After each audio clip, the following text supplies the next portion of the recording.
Vamos con el tercer tema.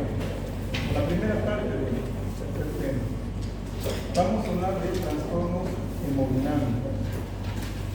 Bien. Hay varios puntos que hay que revisar en este tema. Vamos a ir por abajo.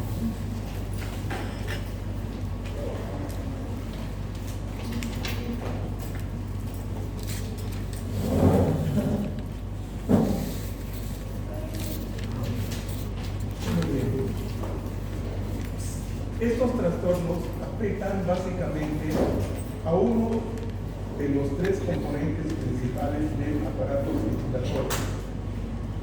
Entonces hablamos del corazón, vasos sanguíneos y la sangre circulante más sus componentes.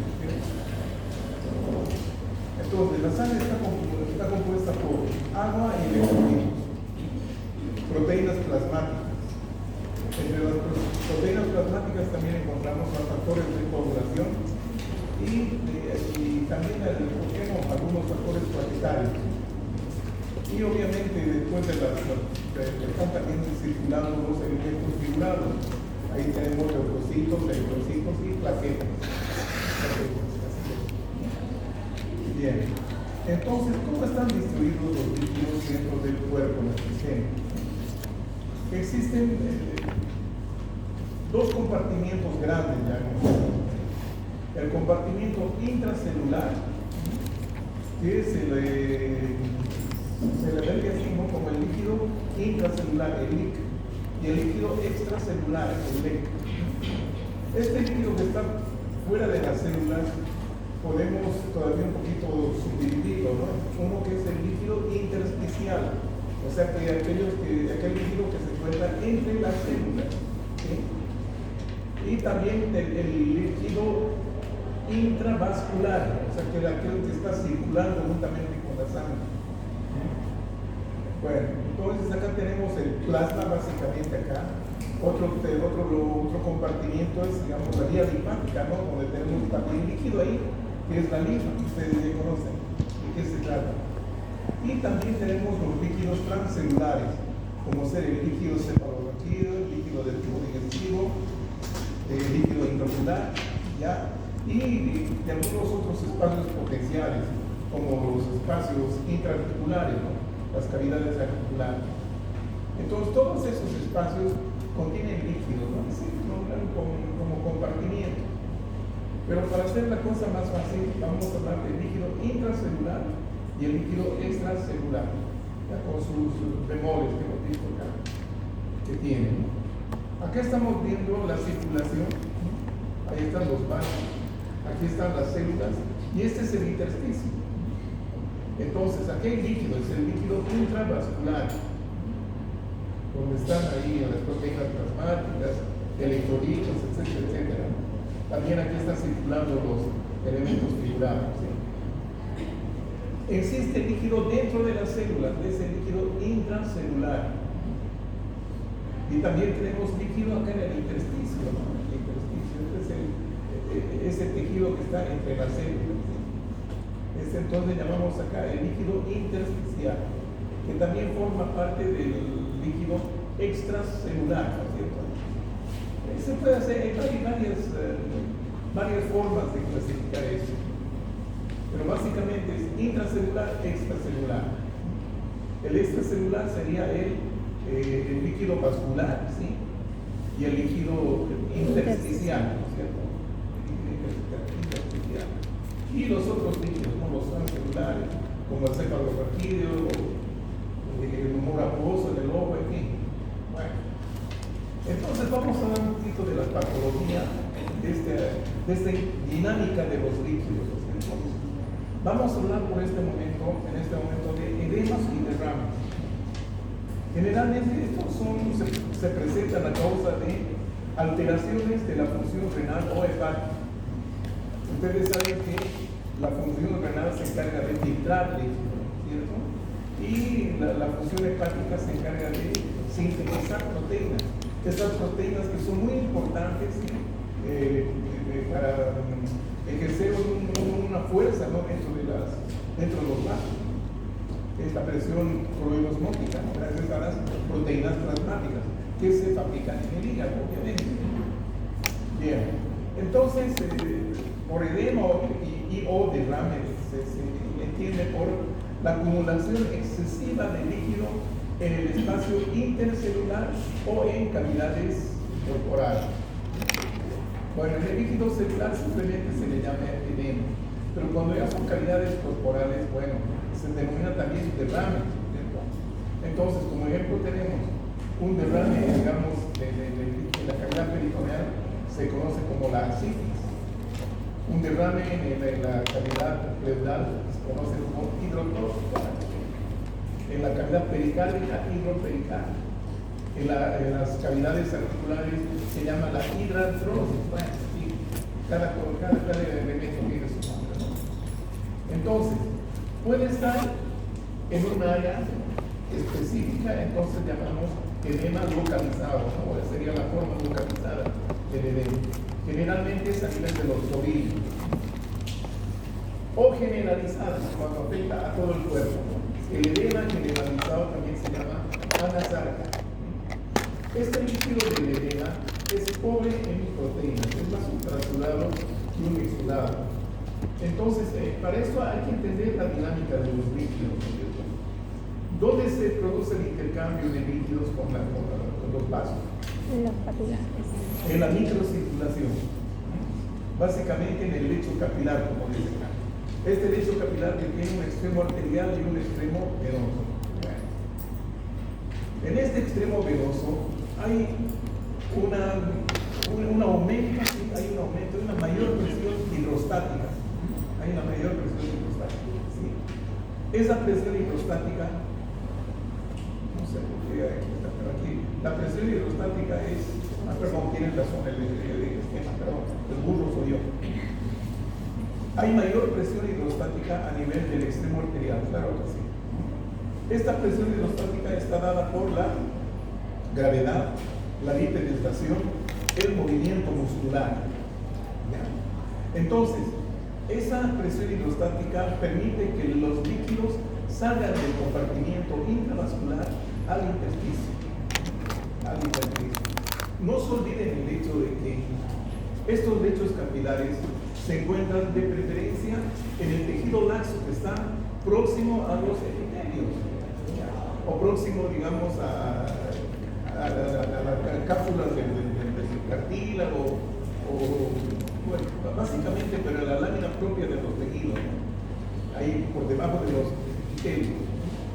Entonces, ese tejido de la lámina propia es un tejido laxo, totalmente laxo, y es muy vascularizado, donde están, como les decía, los lechos capilares. Bueno, entonces, en estos lechos capilares, esa presión hidrostática permite la salida de líquido, ¿no es cierto?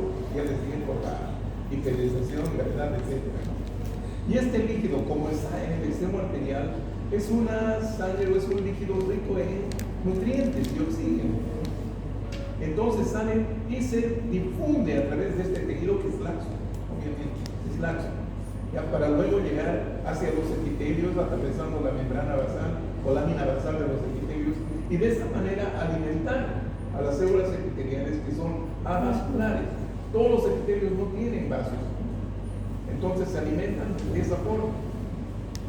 Bueno, entonces, ¿qué es lo que va a ocurrir luego? Como ha salido líquido de acá, ¿sí? En esta parte, en el otro extremo, en el extremo venoso, las proteínas plasmáticas, ¿sí?, se concentran, porque han perdido líquido que ha salido acá por la presión hidrostática. Entonces, esas proteínas concentradas ejercen una presión, y esa presión se llama la presión coloidosmótica o presión oncótica. Presión oncótica. Entonces, esto hace que el líquido regrese del espacio de este compartimiento o del intersticio, si ustedes quieren, hacia la luz del extremo venoso. No se olviden que la sangre está yendo en esta dirección, ¿cierto? De la arteria hacia la vena. Estos vasitos son muy delgados, no tienen más que una membrana basal y su endotelio, nada más. Nada más, eso es el capilar, en eso consiste el capilar, ¿cierto? Bueno, Y muchas veces el líquido no logra regresar todo, ¿ya? No logra regresar todo, ¿ya? Entonces, ¿qué pasa con ese líquido que no pudo volver al espacio intravascular? Entonces es drenado hacia la vía linfática. Y aquí estamos viendo capilares linfáticos, que es el punto donde está comenzando la vía linfática. No se olviden, la vía linfática es unidireccional. No es circulación como acá, no es circular, es unidireccional. Comienza aquí a nivel de los lechos capilares y obviamente siguen un trayecto cada vez más grande, más grueso, de mayor calibre, hasta terminar en las grandes venas. En las grandes venas, ahí termina la vía linfática. Entonces, ese líquido excedentario, ¿sí?, entra a la vía linfática y se va a denominar la linfa, porque tiene grandes espacios, acá unas ventanas tremendas, para que pueda entrar el líquido, puede entrar células, no hay ningún problema. Todo eso va a formar la linfa. Bien. Ahora, con el regreso, gracias al regreso de este líquido, también ingresan los metabolitos, como ser el dióxido de carbono y los restos, ¿no? Los que hemos metabolizado las células vuelven acá a la circulación. Y de esta manera va a ser reciclado, ¿no? Todo lo que llega acá, ¿no? Se recicla a nivel del hígado, el oxígeno a nivel del pulmón, en fin. Entonces es importante tener en cuenta el juego de estas dos presiones, la hidrostática y la coloidosmótica. Bien. Formas fisiopatológicas del edema. O sea, ¿por qué se puede producir? El edema, hemos dicho que como concepto es la acumulación de líquido, pobre en proteínas. Dijimos eso, ¿verdad? Bueno, entonces, ¿cuál sería la forma fisiopatológica de que pueda acumularse ese líquido? Entonces, puede ser, uno, aumento de la presión hidrostática. Aumento de la presión hidrostática. ¿En qué caso ocurre esto? Cuando hay alteración del retorno venoso. Y aquí vemos unos cuadros, ¿no? Insuficiencia cardíaca congestiva, pericarditis constrictiva, la fibrosis hepática, ¿no? La fibrosis del hígado, que de alguna manera obstruye el flujo sanguíneo. Hay obstrucción del flujo sanguíneo. Hay obstrucción. Entonces no hay una buena circulación sanguínea, ¿no? Y eso nos lleva a que la presión hidrostática aumente y se produzca mayor salida de líquido y ese líquido se acumule a nivel local, puede ser, o general, si es una cuestión muy grave. Bueno, también en casos de obstrucción o compresión venosa. Bueno, otra digamos, alternativa sería la dilatación arteriolar.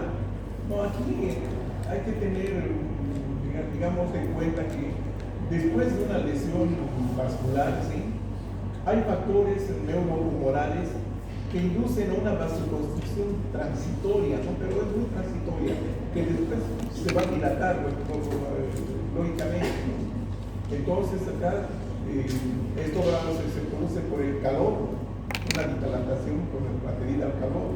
Claro que sí, cuando hace calor uno se pone chaposo, ¿verdad? O cuando hace ejercicio físico, etc. Entonces acá se produce por una desregulación neurohumoral. Vamos a ver. Entonces, esa primera parte que hemos visto ha sido por aumento de la presión hidrostática, ¿sí? Ahora vamos a ver la disminución de la presión osmótica plasmática. Aquí ponemos un ejemplo, la hipoproteinemia. Hay poca proteína circular, poca proteína plasmática. Y esto ocurre en ciertos cuadros también. Síndrome nefrótico, cirrosis hepática otra vez.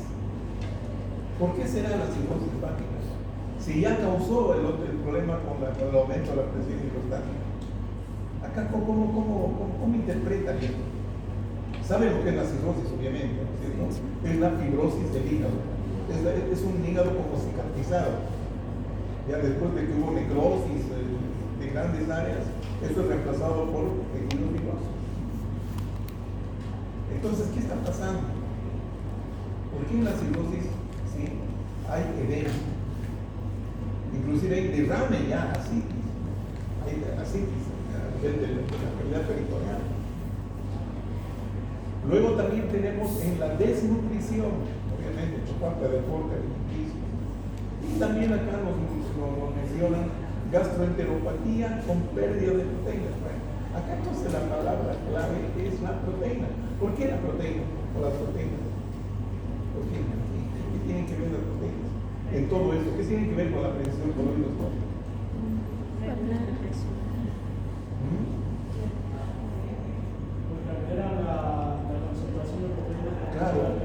Claro, es la concentración, ¿no? la hiperosmolaridad de las proteínas las que ejercen esa presión, ¿sí? De atraer el agua hacia, o que regrese el líquido hacia el espacio intravascular, hacia el vaso. Pero aquí estamos viendo todas estas causas. En el síndrome nefrótico, por ejemplo, hay proteinuria, uno orina proteína. En la desnutrición uno no consume, está desnutrido. Gastroenteropatía con pérdida de proteína. Todo es pérdida de proteína, pero no me han explicado por qué la cirrosis hepática.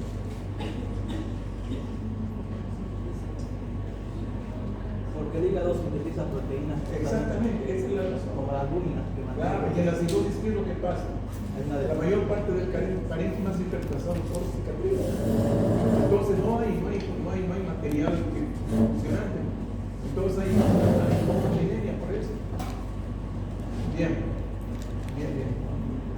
Ahora también puede haber edema por obstrucción linfática.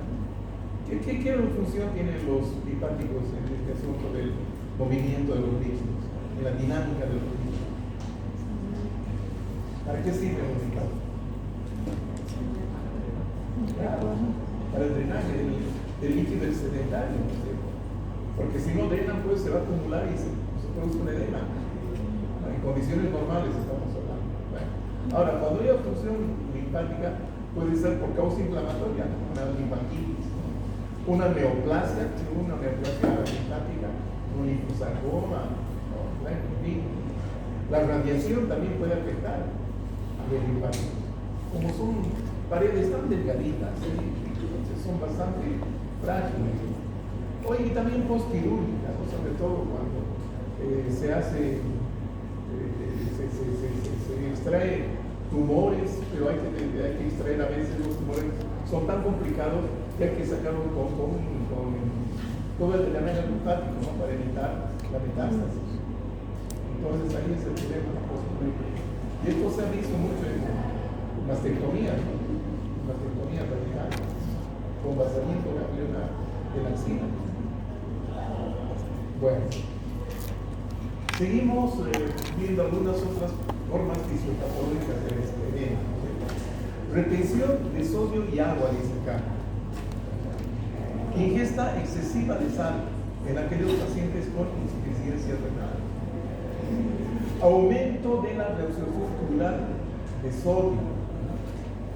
Esto nos lleva a una hipoperfusión renal, o sea que el flujo renal está disminuyendo. Y hay aumento de la secreción del mecanismo renina, angiotensina, aldosterona.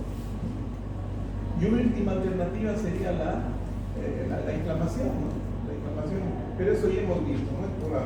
Por aumento de la permeabilidad, eso ya no hay problema, ¿sí? Bueno, entonces esto es importante, ¿no? Que sobre todo en esta parte de retención de sodio y agua, es la retención de sal básicamente. Entonces, esta retención de sodio y agua, ¿sí? Va a causar aumento de la presión hidrostática porque produce una expansión del volumen del líquido intravascular. Hay aumento del volumen del líquido intravascular. Y como hay tanto líquido, las proteínas, en lugar de concentrarse y ejercer una presión, lo que hacen es diluirse. Y no produce ninguna presión coloidosmótica que permita que el líquido regrese otra vez a la luz del vaso y de esta forma seguir el flujo. Entonces ahí se produce edema. Entonces es importante tener en cuenta retención de sodio y agua. Bueno. Y entonces estamos viendo que está afectando de igual manera, ¿no? Ya sea por aumento de la presión prostática y disminución de la presión oncológica. Está por ambas. Acá tenemos edema localizado en esta zona. Una zona, parece inflamatoria, sí es inflamatoria. Aquí está el miembro, ¿sí? Está rojo, color hiperémico. Y aquí vemos en un miembro, ¿no?, de esta persona. Seguramente hay algún problemita acá en la raíz del muslo que esté impidiendo, ¿no?, que está obstruyendo, digamos, el flujo, el retorno venoso. Y esto produce un edema, edema localizado. Ahí estamos viendo el miembro, ¿no? Aquí con edema prepirial, ¿no? O sea, también bimalleolar, ahí en la garganta del pie. Entonces, se hace una maniobra, ¿no?, de presionar con el dedo. Entonces, aquí queda una especie de bóveda, ¿no?, una cosita, que es el signo de Godet. Este es el signo de Godet positivo. Esto es por edema cutáneo, ¿no?, nivel de un miembro. Ahí vemos la histología. Ahí está el epidermis, ¿sí? Está un poquito atrófica, bien adelgazada, ¿sí? Las crestas están un poquito aplanadas, ¿sí? Y acá vemos en la dermis superficial estos espacios entre los fascículos colágenos, ¿sí?, bastante amplios por el líquido acumulado. Acá estamos viendo, sí, está también con esta persona, un abombamiento del abdomen, ¿no?, por acumulación de líquido, derrame, así. Aquí vemos, miren el líquido, cómo se acumula, el color celeste, acá en el abdomen, así, ahí entre las vísceras. Bien, acá estamos viendo edema a nivel del pulmón, es un pulmón cortado. Entonces es un pulmón pesado y cuando se presiona, se aprieta el pulmón, sale esta especie de espuma, así como espuma. Y vemos unas zonas congestivas por acá, áreas congestivas. Y a veces están muy de la manito, ¿no?, el edema y la congestión, así siempre van juntas. Acá estamos viendo a través de la pleura visceral, ¿sí?, cómo se están demarcados los globulillos por el líquido. Miren ese líquido que se lechoso. Estamos viendo a través de la pleura visceral. Entonces el líquido que se acumula así medio blanquecino demarca los límites de los globulillos, ¿no?, de los globulillos pulmonares. Si vemos a la histología, aquí vemos líquido. Están bastante dilatados los alveolos, ya con líquido acá adentro. Ahí estaba viendo un líquido rosado, amorfo. Hay congestión, mucha congestión. Bueno, y este es un niño totalmente desnutrido, que es un edema generalizado. Entonces, al edema generalizado se llama anasarca. Y muchas veces los papás o los padres de estos niños que no tienen mucho conocimiento piensan que están bien, que están gorditos, no están bien, están desnutridos y con este problema, ¿no?, de un edema generalizado. Linfedema, esta es a causa de una parasitosis bacteriana, la diátesis.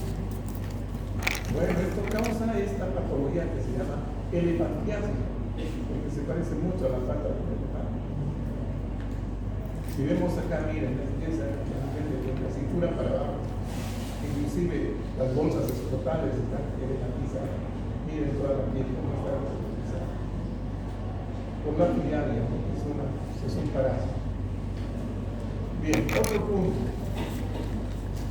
Hiperemia y congestión. ¿Ya?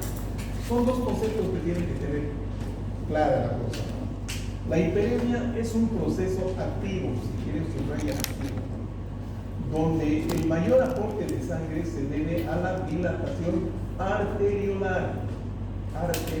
Y las arteriolas son las protagonistas del cuadro.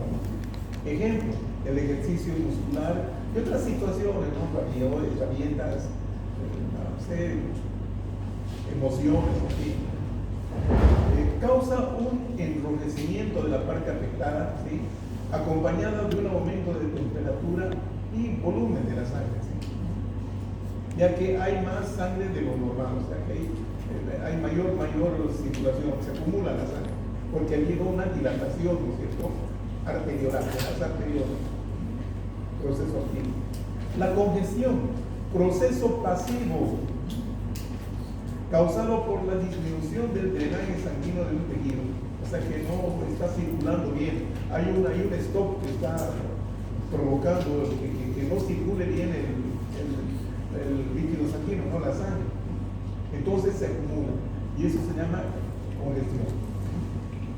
Ya puede ser producida por obstrucción venosa aislada, en este caso llamamos congestión localizada, o en la insuficiencia cardíaca congestiva. Bueno, acá el problema es el total, ¿no? El sistémico o generalizado. Los tejidos congestionados presentan un color azulado rojizo, ¿no? Lo que se llama la cianosis. ¿Y esta cianosis es por qué? Porque es una hemoglobina desoxigenada.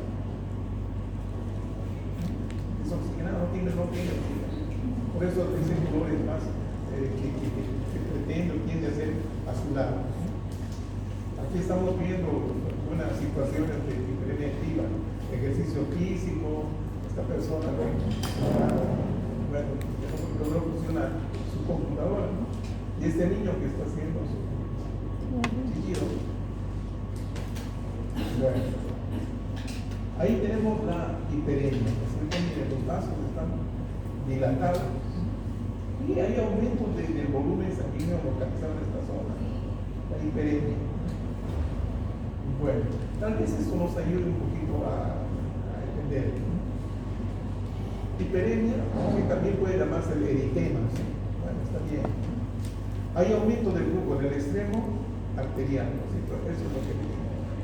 Y puede, digamos, extenderse a la parte proximal del lecho capilar. En cambio, la congestión es aquí un problema de obstrucción que ha disminuido el flujo de salida disminuido. Puede ser por obstrucción local, cuando es localizado, o bien insuficiencia cardíaca congestiva, que nos da una congestión generalizada. Bueno, entonces hay una dilatación del lecho vascular, pero acá, digamos, es mayor esta sangre venosa, ¿no? Es mayor, sí. Es por eso que se torna de color azulado, cianótica la persona. No hay un poco, obviamente. En cambio acá es más rubicunda la persona cuando tiene el hiperemia activa. Bien. ¿Qué pasa con la insuficiencia cardíaca? Fisiológicamente el corazón tiene dos componentes individuales, independientes, el corazón izquierdo y el corazón derecho. ¿Qué pasa cuando no funciona el corazón izquierdo? ¿Ya? Entonces acá los órganos que más se afectan son los que están inmediatamente por detrás. Inmediatamente por detrás del corazón izquierdo, ¿qué vamos a encontrar? No se olviden que en la circulación, digamos así, funcional, hay un corazón y dos pulmones, lo contrario que la anatomía. Dos pulmones y un corazón. Es un corazón, dos corazones y un pulmón, exactamente. Dos corazones y un pulmón. Así. El corazón izquierdo, corazón derecho. Bueno, y entre el corazón izquierdo y el derecho está el pulmón. ¿Cierto o no es cierto? Así es, así es. Si se pone a pensar, así es. Entonces, ¿qué pasa si aquí no funciona? Si no funciona bien el corazón izquierdo. ¿Dónde repercute el problema? Inmediatamente en el órgano que está por detrás. ¿Y cuál es el órgano que está por detrás? El corazón izquierdo. El pulmón, obviamente. Ahí se produce el problema, ¿no? La congestión pulmonar y afecta a los pulmones. ¿Y qué pasa cuando el problema es a nivel del corazón derecho? Detrás del corazón derecho, ¿qué órganos están? ¿Qué órganos están? Los hígados. Pónganse a pensar, es anatomía básica. No creo que se hayan olvidado. de un año para abajo.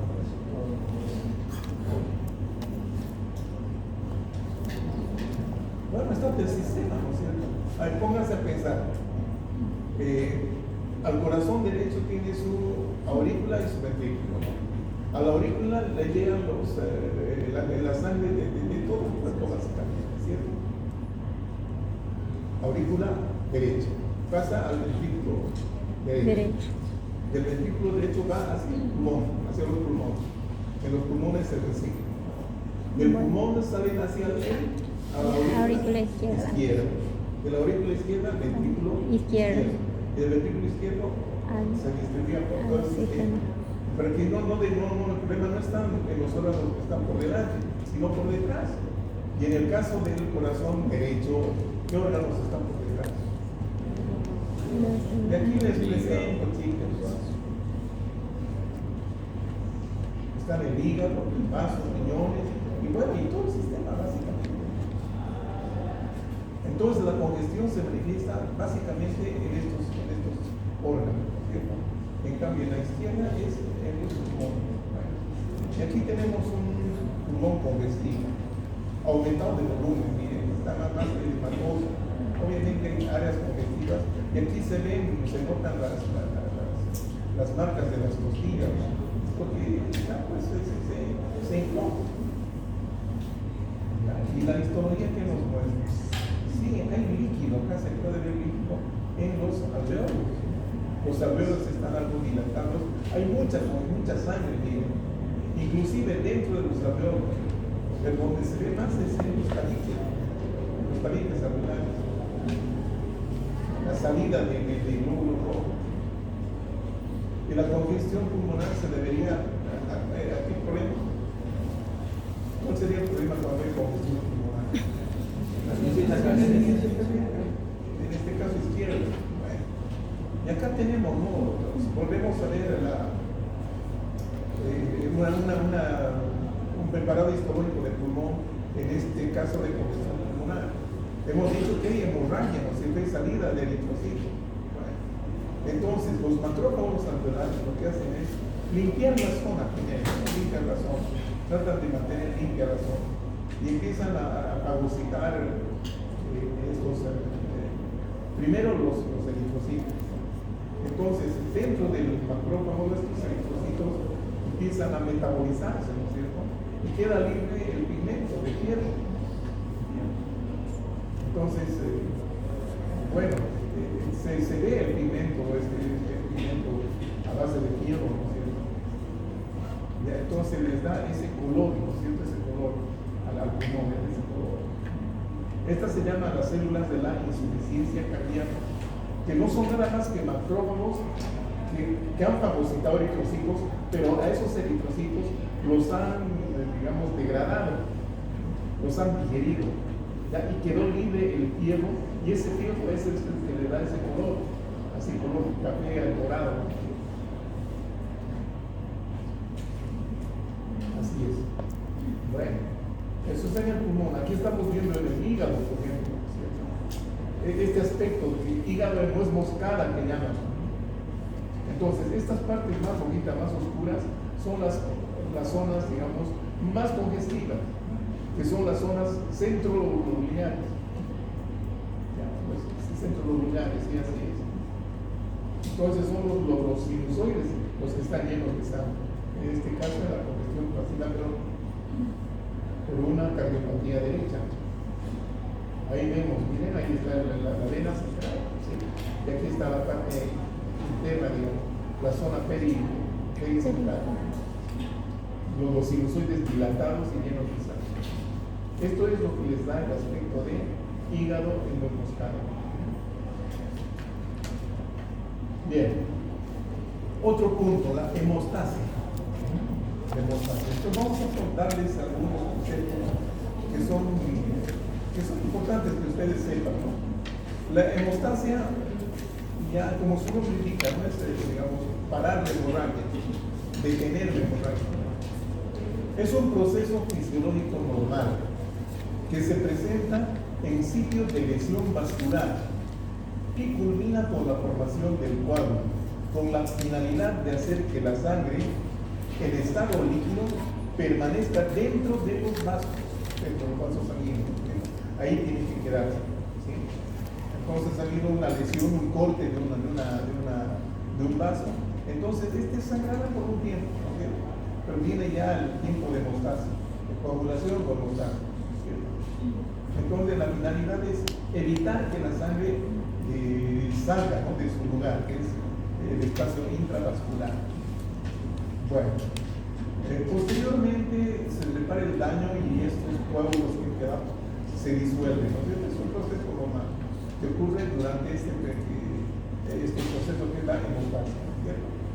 Entonces, en este proceso hemostático entran en juego varios elementos, como ser el endotelio vascular, el endotelio de los vasos, las células endoteliales, las plaquetas y los factores de coagulación, que pueden ser plasmáticos o bien plaquetarios. Bueno, esa es la hemostasia. Ahora, otro concepto que es importante, ¿sí? La trombosis. Este es un proceso fisiológico normal, hemostasia. ¿Pero qué es la trombosis? Es también una formación de un coágulo, es lo mismo. ¿Ya? Pero esta trombosis se produce por activación inadecuada de los mecanismos hemostáticos, ¿sí?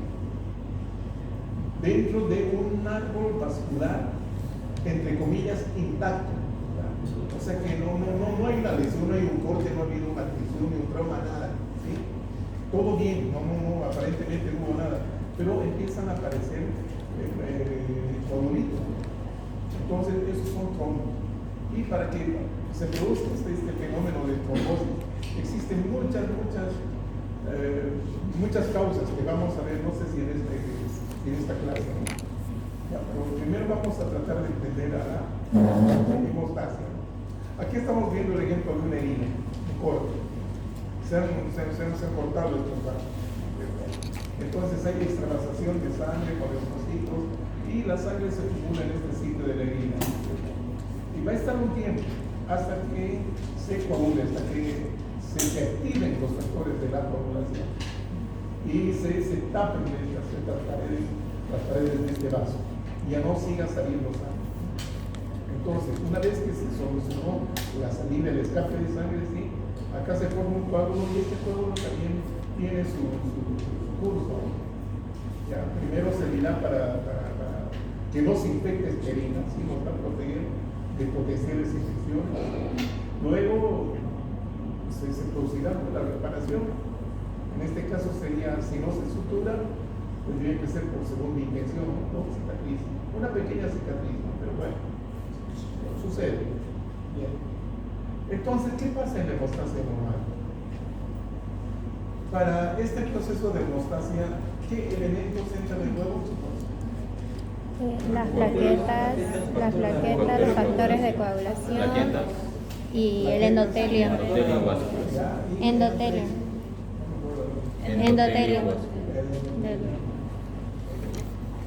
entonces, plaquetas y factores de la coagulación.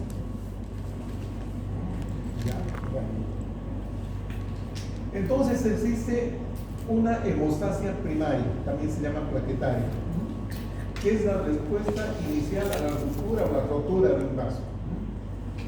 Comprende los procesos de contracción vascular o vasoespasmo, es un transitorio, un vasoespasmo transitorio. Cuando hubo lesión, obviamente, ¿no es cierto? Bueno, entonces en este sitio de lesión, ¿sí?, las plaquetas primero se adhieren entre sí. Una vez que se adhieren entre sí por el contacto, ¿sí?, se activan y se produce otro fenómeno que se llama la agregación plaquetaria. Entonces, adhesión, activación y agregación plaquetaria, ¿sí? Estos tres procesos dan lugar a la formación de un tapón plaquetario, ¿sí? Un tapón que evita que la sangre siga saliendo. Entonces, para esto es importante, ¿no?, la adhesión de plaquetas en la zona lesionada. Y tiene su explicación eso. ¿Por qué se adhieren las plaquetas en la zona lesionada? Bueno, ya les explico. Bueno, significa que en la zona lesionada ha habido una solución de continuidad O sea que la pared del vaso no está completa, ¿sí? Los elementos de la membrana basal están expuestos, ¿entienden? Ahí está la colágena y otros elementos más, fibronectina, etcétera, etcétera, ¿no es cierto? Y cuando esos elementos quedan expuestos, sí, hay mediadores que hacen que estas plaquetas primero se adhieran, ¿ya? Se adhieran, formen un taponcito, ¿ya? Entonces, luego viene la activación plaquetaria y cambio de forma. Entonces, para esta activación se necesitan enzimas como la fosfolipasa A2, activación de la fosfolipasa C, liberación de ADP, ATP, calcio y serotonina. Todo esto vamos a encontrar en los gránulos que contiene la plaqueta, dentro de la plaqueta, y todo este material encontramos aquí. Ya todo esto va a ocurrir para que se forme la hemostasia transitoria o el tapón primario, transitorio o temporal, como quieran llamarlo ustedes, ¿sí? Ya, pero es un tapón temporal, como su nombre indica, ¿sí? Porque luego viene ya la hemostasia secundaria o definitiva o plasmática. Esta es plaqueta plasmática. Es lo que suele llamar, es lo que se suele llamar la coagulación o el coágulo. El proceso sería la coagulación, pero el producto final es el coágulo. Entonces, consiste en la formación de un conglomerado de una proteína llamada fibrina, que estabiliza el tapón plaquetario definitivo. Entonces, esta fibrina, ¿sí? ¿De dónde viene? Del plasma, ¿no es cierto? Es un componente de la proteína plasmática. ¿Cómo llamas esa proteína? Fibrinógeno. ¿Cierto? Que se convierte en fibrina. Así es. Bueno. Entonces, es importante para que ocurra todo este asunto de adhesión, activación y agregación. Hay un producto, digamos, estrella, ¿sí? Que se llama el factor de Von-Willebrand. El factor de Von-Willebrand, ¿sí? Entonces, cuando hay lesión de la pared del vaso, este factor queda expuesto, ¿sí? Y este sirve como pegamento de la plaqueta a los elementos que quedaron del vaso roto, ¿no? Como la colágena, etcétera, etcétera, ¿sí? Entonces, eso es importante, ¿no es cierto? Que se agreguen, ¿sí? Se adhieran y se activen. Así es la cosa, ¿sí? Bueno, entonces, la hemostasia secundaria que decíamos acá es cuando ya se produce el coágulo, ¿no es cierto? Consiste en la formación de un conglomerado de una proteína llamada fibrina que estabiliza el tapón plaquetario o tapón hemostático, ¿no? Y es el secundario o definitivo. ¿Ya? Ahí tenemos una plaqueta. No es una verdadera célula, ¿verdad? Son porciones de células. ¿Dónde se origina la plaqueta?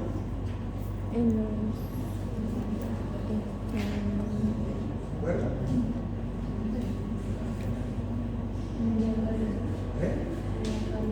Perdón, mamita. ¿De qué?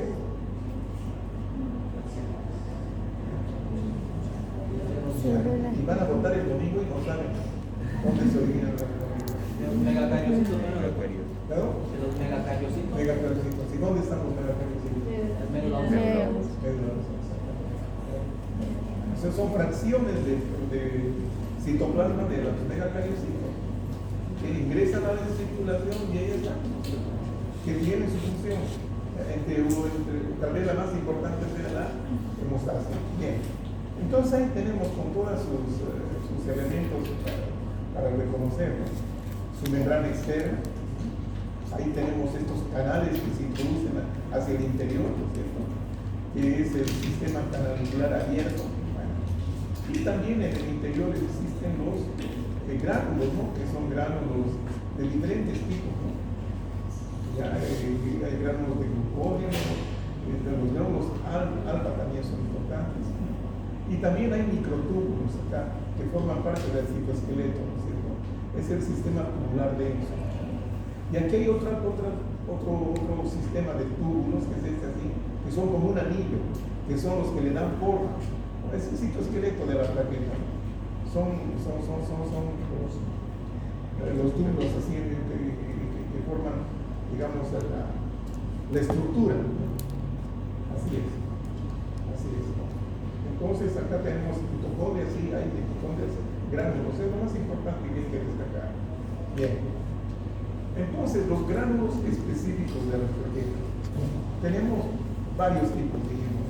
Los más importantes tal vez sean los gránulos alfa. Gránulos alfa. Entonces, estos gránulos alfa contienen proteínas específicas plaquetarias. Las proteínas específicas de la plaqueta. Por ejemplo, tienen el P-selectina en su membrana. ¿Se acuerdan de la P-selectina? Es una molécula de adhesión, ¿se acuerdan? Contienen proteínas implicadas en la coagulación, como el fibrinógeno, el factor 5 plaquetario y el factor de von Willebrand. El factor de von Willebrand también encontramos a nivel de las células epiteliales, ¿se acuerdan? En los cuerpos de Weber del paladio. Ahí encontramos. Bueno, tenemos también factores proteínicos que tal vez participen en la cicatrización de herida. Por ejemplo, fibronectina, factor plaquetario 4, FP4, ¿sí? Que es una quimiosina que se une a la heparina, también. Interesante. También existe el factor de crecimiento derivado de plaquetas y factor de crecimiento transformante de todo eso en los gránulos alfa. ¿Sí? En los gránulos densos hay ATP, ADP, calcio ionizado y estos mediadores, ¿no? Que son la serotonina, y también está esta hormonita que es la adrenalina. Y por supuesto que tiene también estos lisosomas que contienen gránulos o enzimas degradativas, los lisosomas. ¿Ya? Entonces acá tenemos una lesión, ¿sí?, de la pared del vaso, lesión del vaso sanguíneo. Entonces, aquí en la lámina basal del vaso sanguíneo es importante la presencia de colágeno. Bueno, entonces, ¿qué es lo que pasa con las plaquetas que están circulando? Hay un reclutamiento de estas plaquetas. Hay un reclutamiento de estas plaquetas. Entonces, resulta que este factor de von Willebrand, al tener contacto con el colágeno, sí, se pega, ¿no?, a la superficie. El factor Willebrand se pega a la superficie de este colágeno, ¿sí?, y también a la superficie de las plaquetas, provocando lo que se llama la adhesión plaquetaria. Cuando las plaquetas se adhieren y se compactan, parece que se estimulan para que esto haga que se active la plaqueta. ¿Ya? Y cuando se activa la plaqueta, hay una degranulación de sus productos. Ahora fíjense, esta es la comparación entre una plaqueta, digamos, en reposo, y esto es una plaqueta activada. Entonces estas plaquetas activadas luego se van a agregar, ¿no es cierto?, con la intención de formar un tapón, y ahí sale el tapón hemostático primario o transitorio. Eso es importante. Aquí tenemos, por ejemplo, las plaquetas. Estas son plaquetas, es esta forma, no son microfotografía electrónica, donde vemos acá plaquetas en reposo, y estas son las plaquetas activadas. Miren, se tornan así, si se utilizaran los pelos, son plaquetas activadas. Bueno, seguimos hablando de la hemostasia normal, ¿sí? Una vez que se ha producido el coágulo, ¿sí?, viene, bueno, el coágulo primario, ¿no?, viene la estabilización, ¿sí?, y luego la reabsorción del coágulo. Esto para que no provoque mayores problemas, ¿no?, en la circulación, ¿sí? Entonces tenemos acá la fibrina polimerizada, ¿sí? La proteína fibrina empieza a unirse unas con otras para formar una especie de red o malla, ¿cierto? Bueno, estos se forman alrededor de las plaquetas que están ahí, formando una red de plaquetas con fibrina, ¿ya? Y esto hace que de alguna manera se compacte y se contraiga el coágulo, formando de esa manera el tapón permanente o el coágulo que debe impedir la hemorragia. Hasta ahí está bien, ¿no es cierto? Esa es la estabilización del coágulo, ¿no? Ahora, luego entran en juego mecanismos contrarreguladores de la coagulación, es que es importante tener en cuenta que este coágulo es un obstáculo ya, en la circulación, y no es bueno que haya obstáculos dentro de la luz del vaso. Entonces, ¿qué es lo que entra en juego acá? Estos mecanismos contrarreguladores como la activación del plasminógeno tisular. Entonces, este producto lo que hace es activar al plasminógeno en plasmina. ¿Y qué es la plasmina? Es una enzima fibrinolítica. Produce fibrinólisis, disolución del coágulo. De alguna manera, para que no sea un coágulo grotesco, grosero, ¿no? Entonces sea algo más o menos armonioso, homogéneo, que no obstruya, ¿no? Entonces, eso es lo que hace la plasmina, es un fibrinolítico. Bueno, y dice acá, limita el proceso y al final provoca reabsorción del coágulo. Perfecto. Vamos a tratar de entender todo esto con estos dibujitos. Entonces tenemos acá en una primera instancia la vasoconstricción transitoria. Ya uso una vasoconstricción que tengo. Este es el sitio de lesión. Acá hay algunos eritrocitos que están circulando. Ahí vemos el endotelio, su membrana basal, y cuando es una arterita más o menos, una arteriola, entonces podemos ver su túnica muscular. Bueno, entonces, ¿qué es lo que pasa en este sitio de lesión? Hay liberación de un producto del endotelio que se llama la endotelina, que es la que, digamos, coopera, ¿no?, en la vasoconstricción. Sí, esa vasoconstricción refleja. Y como ha habido lesión, miren, ha habido pérdida acá del endotelio, de células endoteliales, entonces quedan expuestas elementos de la matriz extracelular como el colágeno. Y eso es importante, chicos, ¿no? Es importante. ¿Sí? Entonces se ha producido la primera parte, ¿no?, la vasoconstricción.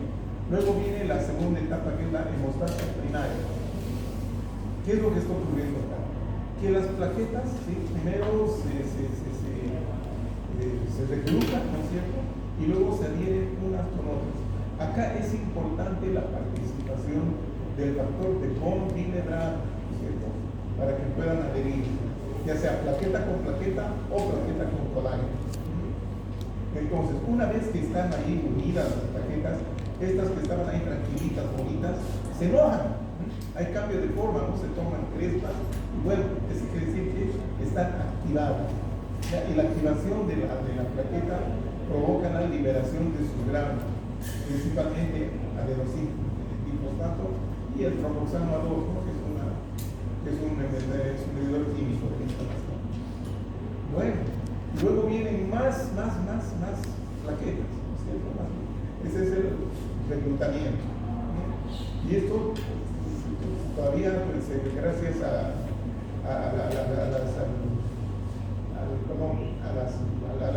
colágeno que estaba acá en la pared, en la membrana basal, van a poder agregarse todavía más y formar el tapón hemostático primario. El tapón hemostático primario transitorio. En la hemostasia secundaria. Entonces, hemos dicho que es importante la participación del factor tisular, ¿no es cierto? Bueno, ¿qué pasa acá?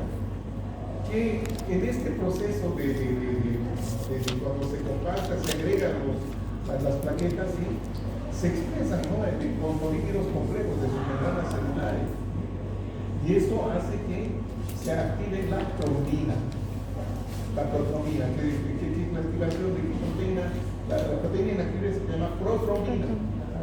Entonces, al tener contacto con estos fosfolípidos complejos, se transforma en trombina. Y la trombina es importante para convertir el fibrinógeno en fibrina.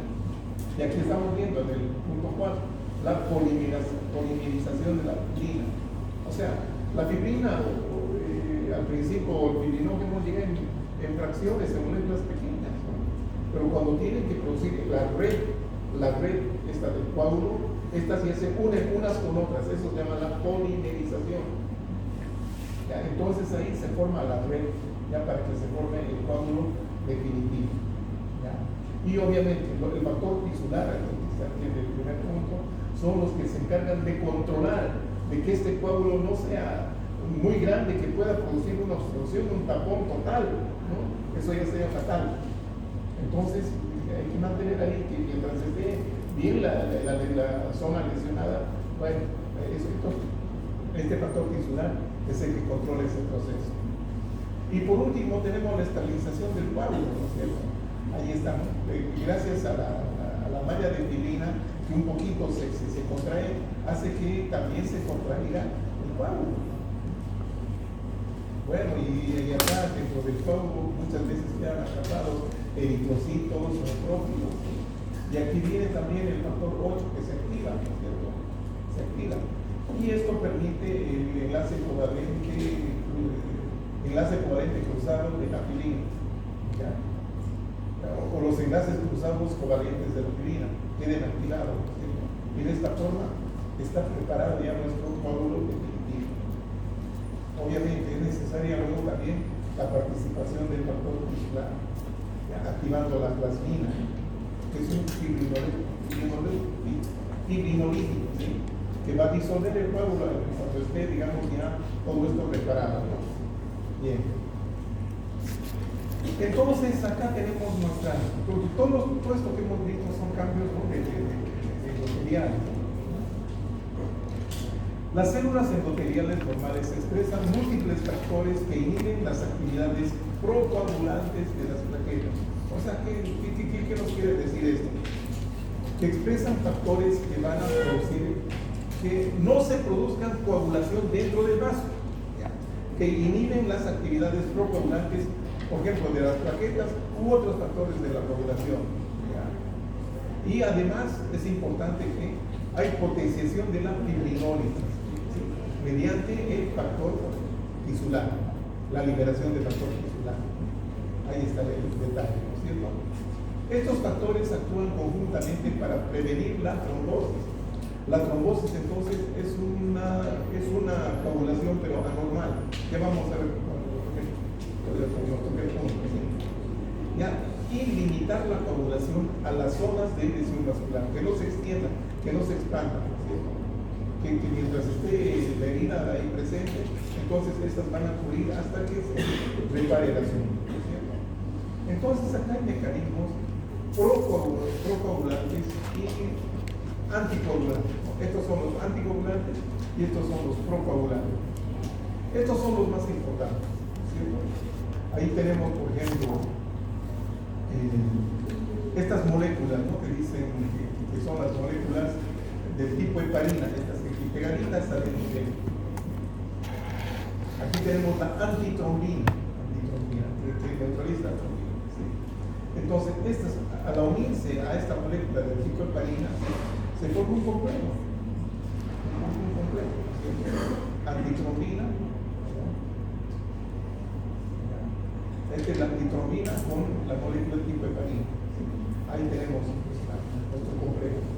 Y estos lo que hacen es atraer o atrapar a la trombina, que la trombina es un elemento muy peligroso que esté suelto por ahí. ¿Por qué?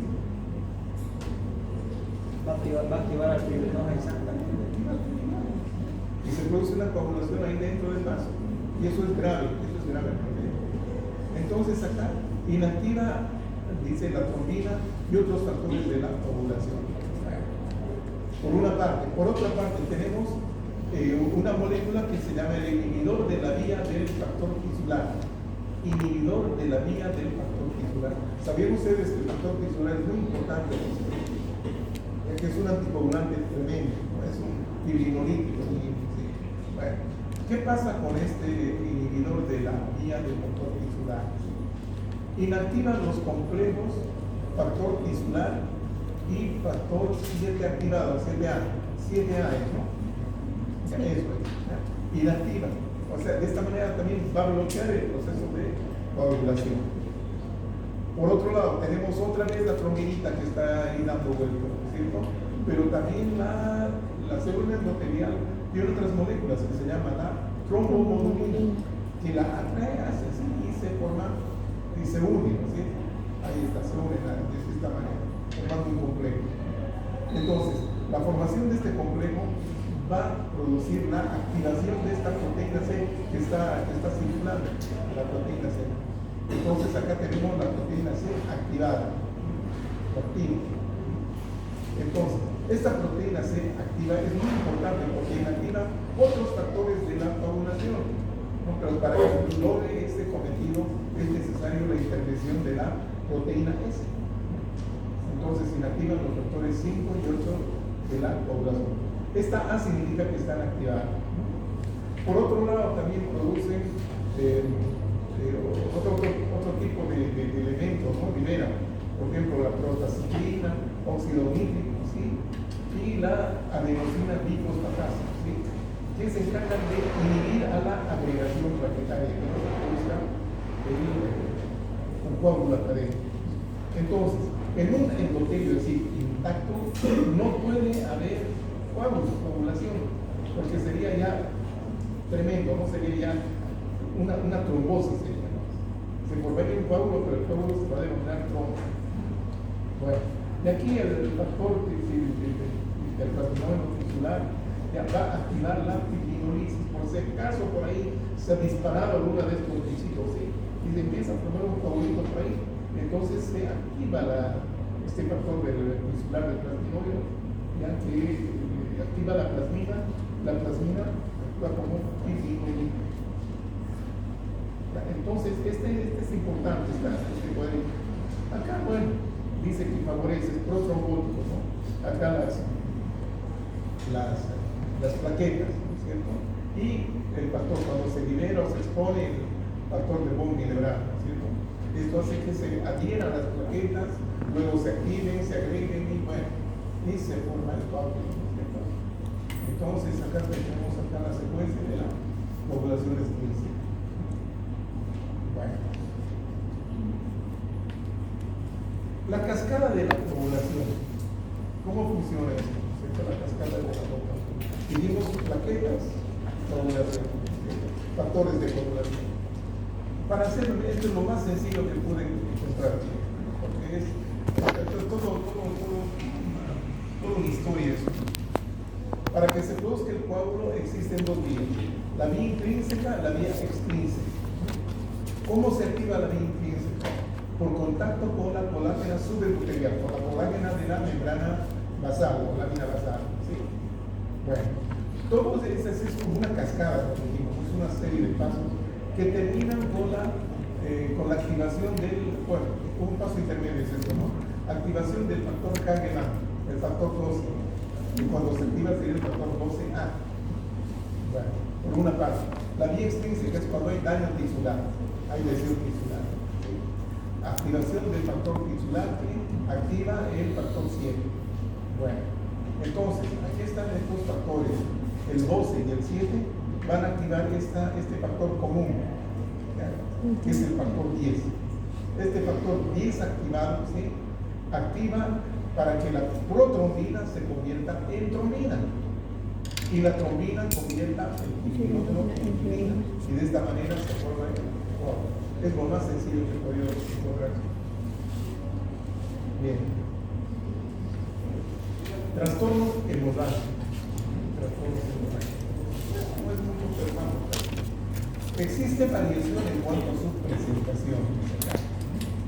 Varían desde hemorragias graves por rotura de grandes vasos, o también puede romperse el corazón, hasta defectos leves de la coagulación, que solo se ponen de manifiesto en condiciones de sobrecarga hemostática. O sea, son tan leves que se ponen de manifiesto en condiciones de sobrecarga hemostática. ¿Qué significa esto? Sobrecarga hemostática. Ahí cuando, digamos, se produce en una cirugía, por ejemplo, en el parto, ¿sí? En intervenciones dentales, ¿no es cierto? Cuando hay bastante hemorragia. Entonces, en la menstruación también hay un traumatismo, ¿no es cierto? Entonces, esta es una carga hemostática, o sea que requiere de mucho material anticoagulante para bloquear, para evitar la hemorragia. Estas condiciones, existen muchos agravos. Les decía, las cirugías, intervenciones dentales, puede ser el parto, las menstruaciones, etcétera, etcétera. Bueno, Alteraciones de la hemostasia primaria. Esto se debe a defectos de plaquetas o, como se llame también, enfermedad de von Willebrand. A menudo se manifiesta con petequias. Las petequias son pequeñas hemorragias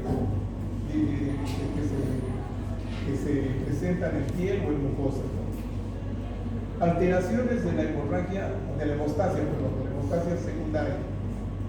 Defectos de los factores de coagulación. A menudo se manifiesta por hemorragia de tejidos blandos, por ejemplo el músculo, o puede haber salida de sangre en las cavidades articulares. Eso se llama la hemartrosis.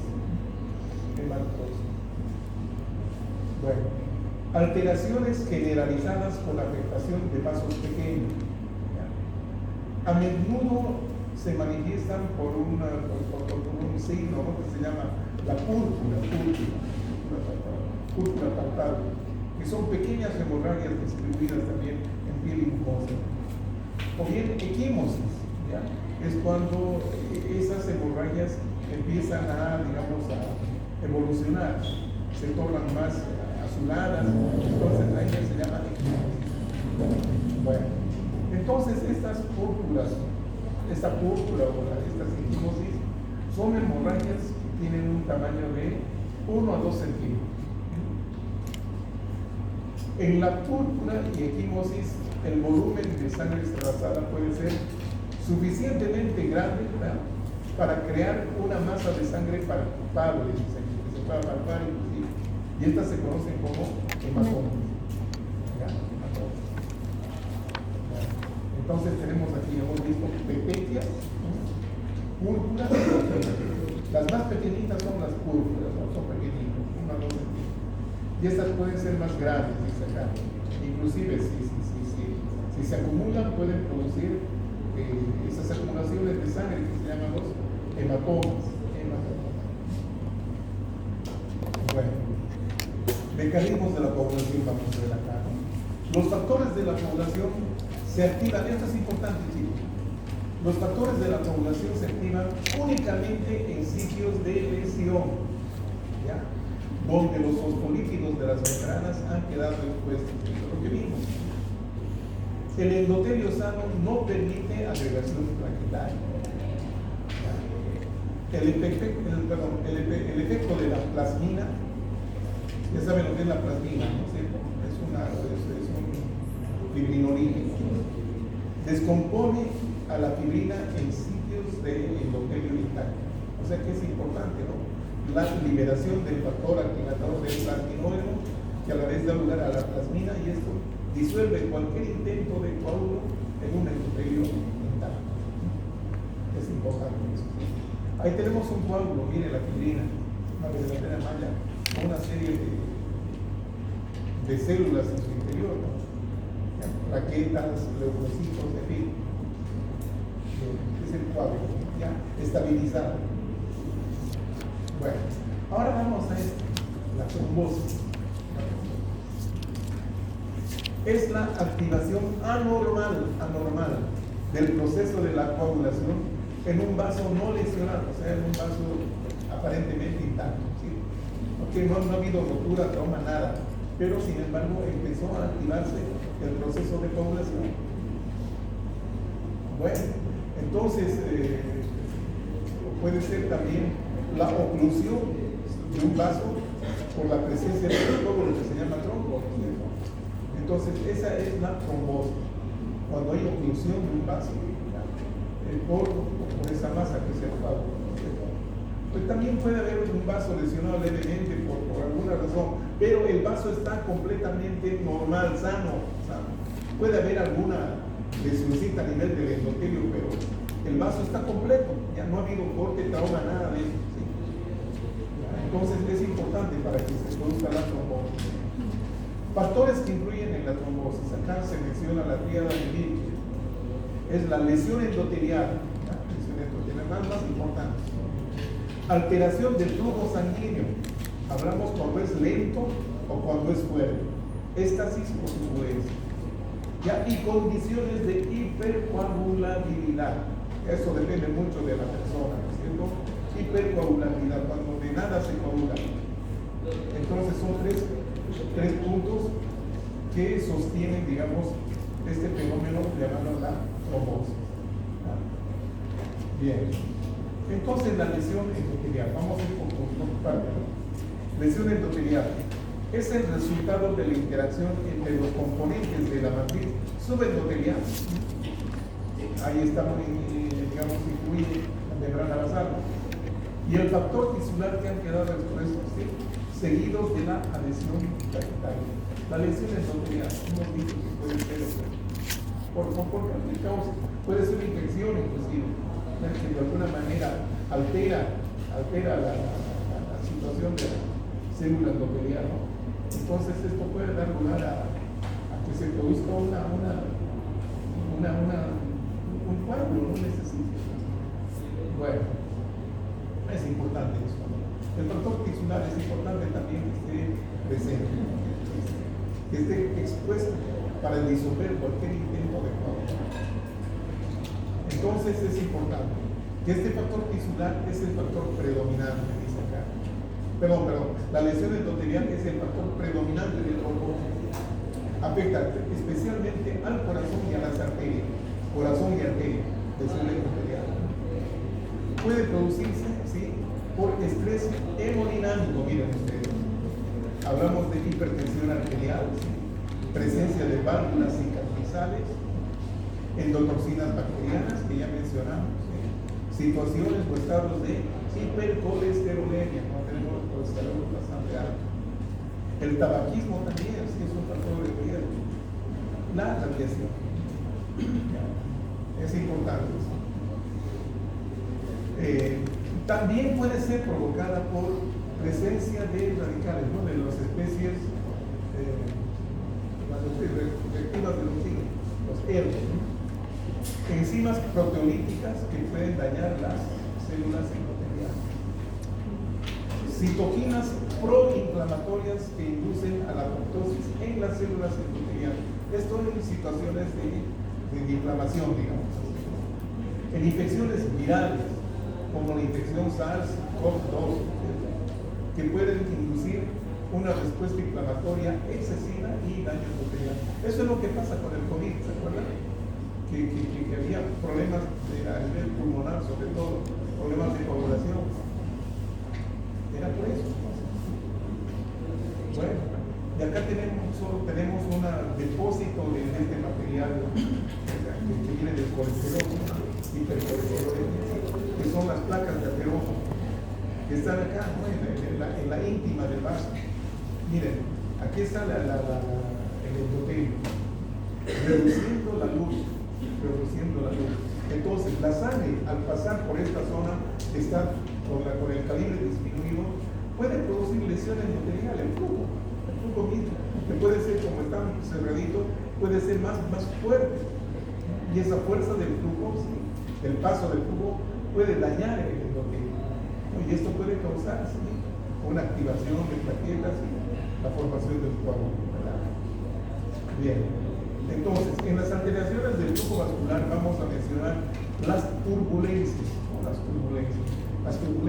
los remolinos, que afectan sobre todo a cavidades cardíacas y arterias, sobre todo la arterial cardíaca. Pueden lesionar directamente o alterar la función del endotelio. Esa es la turbulencia. Lo contrario es la éstasis circulatoria. O sea, cuando no hay un flujo así violento, ¿no?, sino más bien es un flujo calmado, ¿no? Entonces, éstasis circulatoria. Factor importante de producción de trombosis en la circulación venosa. Estas actividades cardíacas, corazón, turbulencia. En la circulación venosa, éstasis. Y además hay estos síndromes de hiperviscosidad de la sangre, que son predisponentes a trombosis. Ejemplo, tenemos la policitemia, ¿sí?, es el aumento del número de eritrocitos, ¿sí?, y la anemia falciforme. Aquí estamos viendo, ¿sí?, por ejemplo, una lesión endotelial directa. En estas arterias que tienen bifurcación, ¿cierto? Aquí hay un pico de plancha, vemos. Cuando viene la sangre contractiva fuerza, ¿qué es lo que ocurre en la circulación arterial? Entonces puede chocar contra esta punta, la sangre, con su fuerza, el fluido.